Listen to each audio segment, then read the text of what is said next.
नमस्कार, मी Rajratna Jondhale. Top news मराठीमध्ये आपलं स्वागत. लोकसभा निवडणुकीचे निकाल जाहीर झालेले आहेत आणि अर्थात एनडीए आघाडीला बहुमत मिळालेलं आहे. एनडीए आघाडी 291 जागांवरती आघाडीवर आहे, तर इंडिया आघाडी 231 जागांवरती आघाडीवर आहे.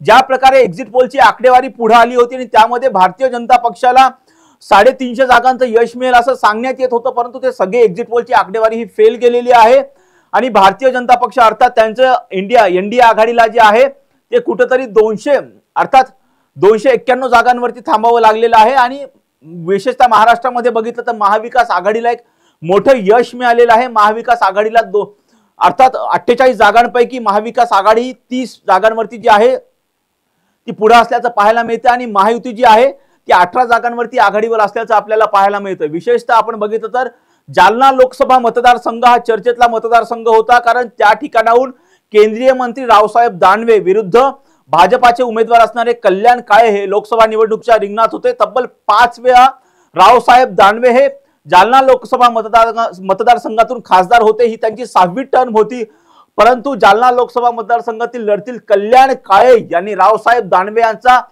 1 लाखाच्या जवळपासच्या मताधिक्याने त्यांचा पराभव केलेला आहे. ही अत्यंत मोठी बातमी आहे आणि याचं महत्त्वाचं कारण म्हणजे ज्या प्रकारे जालन्यातील लोकांना जे आहे ते घराणेशाहीचं राजकारण आवडलं नाही असं सांगण्यात येते. तर दुसरी बाब म्हणजे मंगेश साबळे हे मराठा आंदोलक आहेत, ते त्या ठिकाणाहून जे होते त्या निवडणुकीच्या रिंगणात होते आणि त्यांनी तब्बल 1.5 लाखांहून अधिक मतं घेतलेली होती आणि त्यामुळे कुठेतरी त्यांचा पराभव झाला. रावसाहेब दानवे यांचा पराभव झाल्याचं कारण सांगण्यात येते, कारण मराठवाड्यामध्ये ज्या प्रकारे मराठा आरक्षणाचं आंदोलन हे तीव्र झालं होतं, ज्या प्रकारे मराठा आरक्षणाची मागणी ही मराठवाड्यामधून पुढे आली होती.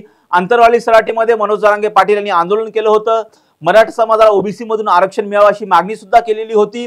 ज्या प्रकारे मराठा आंदोलनकर्त्यांवरती गोळीबार झाला त्याचा कुठेतरी रोष हा सरकारवरती कुठेतरी होता आणि त्याचं प्रतिबिंब रावसाहेब दानवे यांच्या निकालातून दिसतंय. रावसाहेब दानवे यांच्या पराभवामधून या कुठेतरी आंदोलनाचं प्रतिबिंब दिसतंय आणि त्यामुळे रावसाहेब दानवे यांचा जवळपास लाखभराच्या मताने पराभव झाल्याचं दिसून येते. हे महत्त्वाचं कारण रावसाहेब दानवे यांच्या पराभवामागे दिसून येते. अशाच महत्त्वपूर्ण बातम्यांसाठी पाहत राहा टॉप न्यूज मराठी. आपला महाराष्ट्र, आपली बातमी.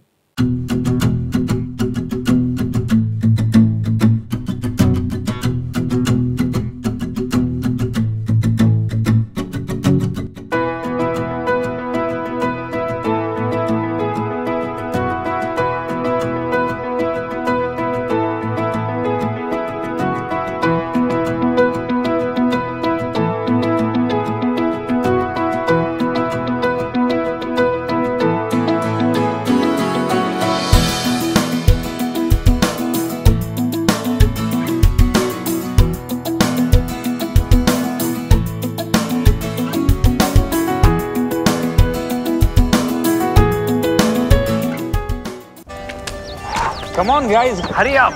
यार सुन ना, एक ब्रेक ले लेते हैं. Guys, I'm telling you, तुम लोगों को सही से ट्रैकिंग नहीं आता. But that's okay, you can learn. रोज का ढक्कन देना. ये रेड वाला है, सही वाला देना. अबे ढक्कन, पहले तो सही पानी पीना.